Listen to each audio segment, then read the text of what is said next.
subscribe.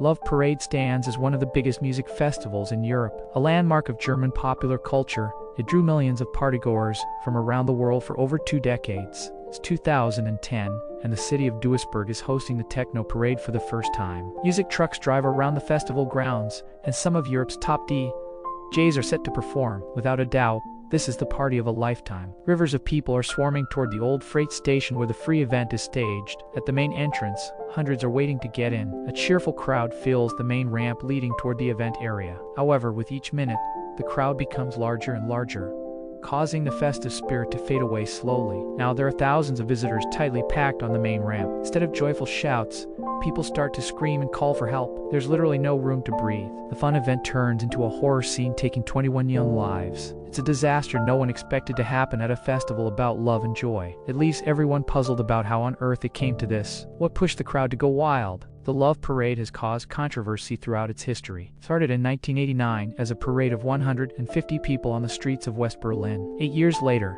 it had become one of the largest parties in the world. 1 million festivalgoers danced on the Strasse des 17 Juni in the center of the German capital. Despite this, as many people opposed to the festival as there were attendees, citizens and political parties were concerned about several issues that accompanied the Love Parade, such as environmental damage, illegal drug trafficking, and safety regulations. It was precisely because of the latter that the Senate of Berlin ultimately denied a permit to the event organizers. And so, in 2007, Love Parade moved to the Ruhr area. The first host city was Essen, followed by Dortmund. In 2009, the Bochum Love Parade was cancelled. Finally, in 2010, Duisburg hosted the event. Both Love Parades in Essen and Dortmund proved successful, with 1.2 million and 1.6 million visitors, respectively, and the city of Duisburg wanted to be as successful. Being part of the European Capital of Culture campaign was more of a reason for it to host the event. The city's mayor, Adolf Sauerland, was determined to make the Love Parade the best ever,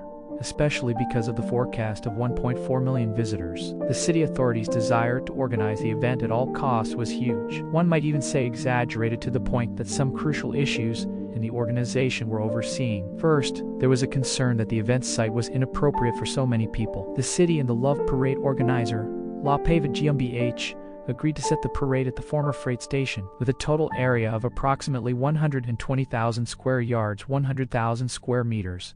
The site was too small to take 1.4 million visitors. To solve this issue, a compromise was made to limit the number of people on the site to 250,000. In addition, the entire area was fenced to meet the requirements of German safety regulations. The entry to the old freight station was more concerning than the relatively small area for the parade. The only way to arrive was via the tunneled Karl Lehr Street. In the middle of the tunnel, an opening led toward the main entrance across the so-called main ramp. This ramp was supposed to take on all visitors arriving at the parade. The problem was that the same route, including a narrower side ramp west of the main ramp, also served as the exit route from the main event area. This was not the first time for La Pava GmbH and its owner Rainer Schaller to organize the parade. To clear up doubts regarding the safety issues, they hired a crowd researcher who made a detailed study of an evacuation in case of danger. The calculations of the inflow and outflow of visitors showed that the main ramp was suitable as an entry point. Bordered by high walls, it was 85 feet 26 meters wide and 426 feet 130 meters long. Its maximum flow would be approximately 115,000 visitors per hour. The most traffic was expected between 1700 hours and 1800 hours,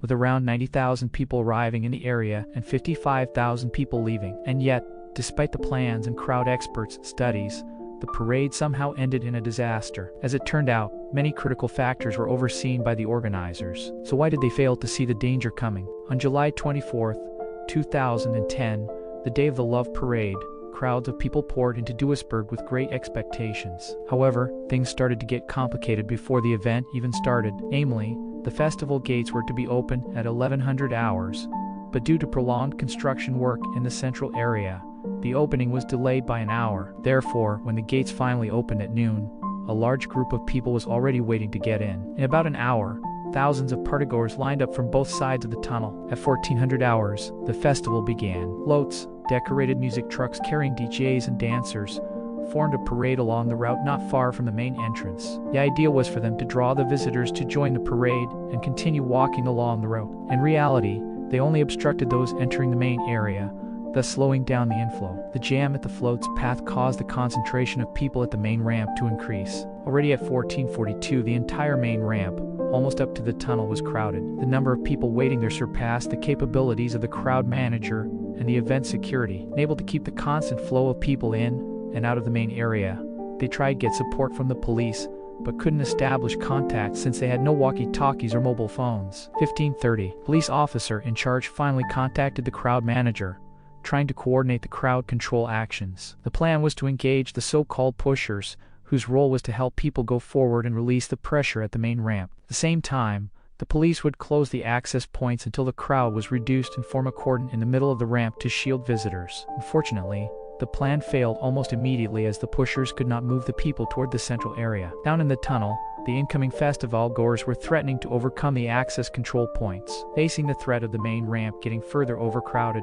the police reacted by forming 2 cordons at each end of the tunnel to stop the inflow of visitors. At 1600 hours, the inflow of visitors was stopped, and the jam began to form in the tunnel. At 1612, the police began to form a 3rd cordon in the middle of the ramp, practically leaving very few people in the area between 3 cordons. No one was allowed to go through, but the problem was that no one was allowed to leave the site either. What the police believed to be a solution only aggravated the situation. The crowd between the 3rd cordon and the entrance gates didn't reduce. The visitors trying to enter the festival area collided with those who wanted to leave. The number of people arriving at the parade was so large that it was only a matter of time before the cordons would break. Inevitably, the one at the tunnel's eastern end collapsed at 1614, followed by the one at the western end at 1621. Suddenly, a torrent of people rushed toward the main ramp, where the 3rd cordon was still holding the people in place. As a result, nobody could move in or out of the area on either side of the 3rd police cordon. Some people began climbing poles,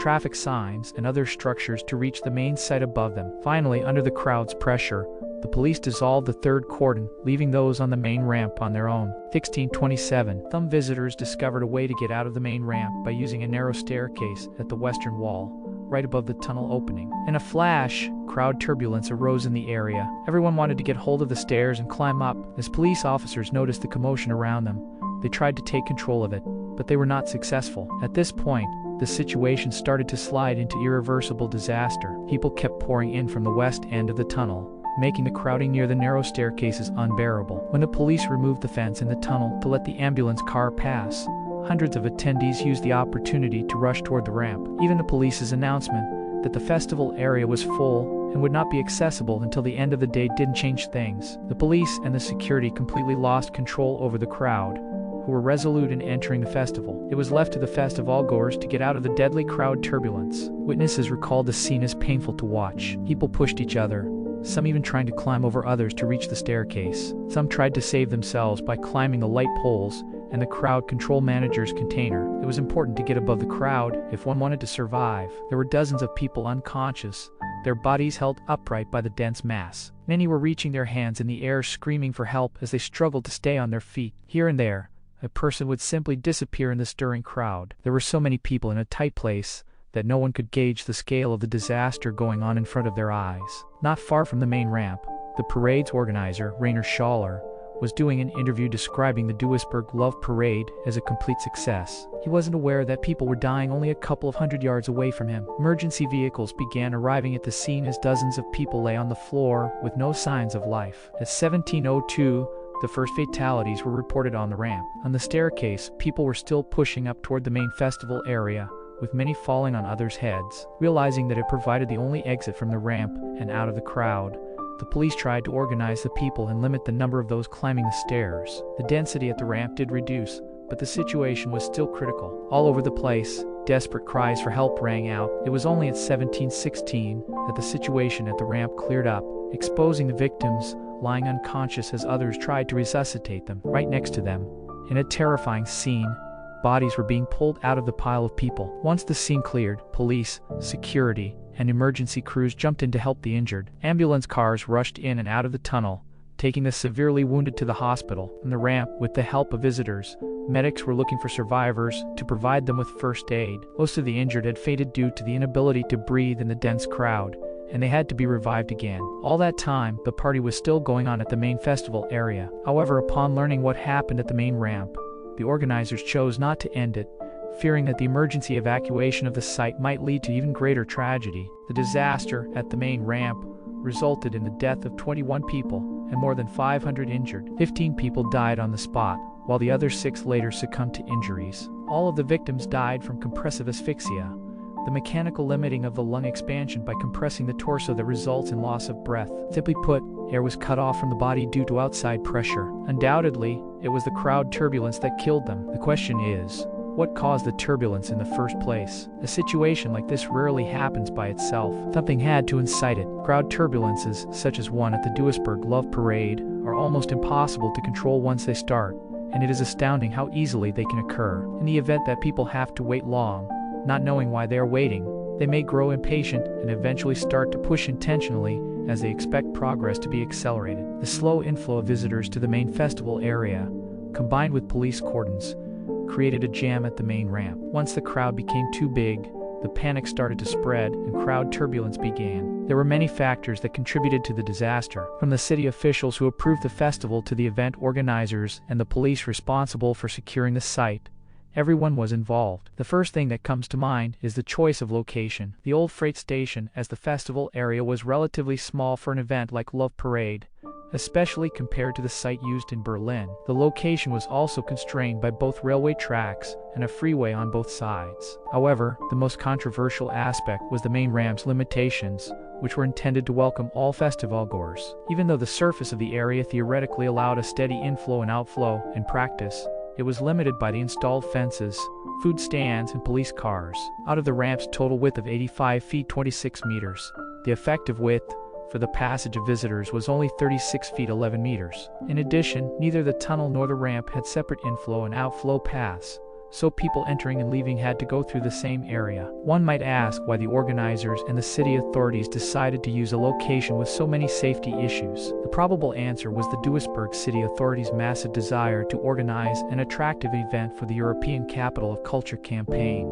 especially the mayor. An article by the news portal Der Westen alleges the political leaders of Duisburg ignored a series of concerns from the building authorities regarding the Love Parade. The experts formulated the concerns to the mayor in detail, who left the approval of the Love Parade to its administration because of a private vacation. In response, the administration urged the city to collaborate constructively, and their representative could deny any responsibility if the city approved the festival's location. On July 21st, 3 days before the festival, the building authority yielded under pressure and finally granted the permit. Mayor Adolf Sauerland gave the regulatory approval only a day before the event. Consequently, the Love Parade was organized in a hurry, so a number of things were overlooked. The series of organizing oversights and errors continued on the day of the festival. The delay in construction works caused the visitors to jam at the entrance at the very beginning of the event, which could have affected the later, more severe jams that led to disaster. Then there was the issue with the floats. Even though it was planned for them to draw in the visitors arriving from the entrance, in practice, they hindered their move, thus slowing down the overall inflow into the central area. Eventually, a jam appeared at the main ramp, creating a situation that the event staff could not cope with. Once the police stepped in, it was likely that they were surprised by the sudden need to take control. They made a forced move of creating 3 cordons that not only didn't solve the problem, but made it much worse. There was no inflow of people to the main area for several minutes, but there was no outflow either. When police cordons in the tunnel collapsed, several thousands of visitors rushed toward the main ramp, creating a massive crowd. To put this into perspective, areas with more than 6 people per 10 square feet 1 square meter are considered extremely dangerous by crowd experts. Duisburg, 8 to 10 visitors were packed in the same space. People recognized the staircase as the only possible exit when the situation got critical. Though it resulted in terrible tragedy, their behavior from that point was perfectly reasonable, as they only tried to escape the dangerous situation. It was clear why the visitors and the public were furious with the people responsible for organizing the event. They demanded answers be given why 21 young lives were lost for no reason. The answer they received was more shocking than the tragedy itself. The day after the tragedy, the blame game began between the mayor, the organizer, and the police. The first to strike was the police trade union in the state of North Rhine-Westphalia, which accused the organizers of poor preparation for the event and putting material interests before the safety of people. It didn't take long for the organizer to respond. Rainer Schaller, German multimillionaire and owner of a successful chain of fitness studios, deflected responsibility. He claimed that the tragedy was triggered by the police's management of the situation, especially the decision to form the cordons, which, after they collapsed, allowed the uncontrolled stream of partygoers toward the main ramp. As for the accusations regarding the organization's oversights, Schaller said, all details were specified by the authorities. Defending their position, the police responded that the tragedy in the tunnel and on the Love Parade grounds occurred within the responsibility of the city and the organizer, who, quote, the police's area of responsibility ended at the isolation barriers. The accusations against the police were also made by Mayor Sauerland,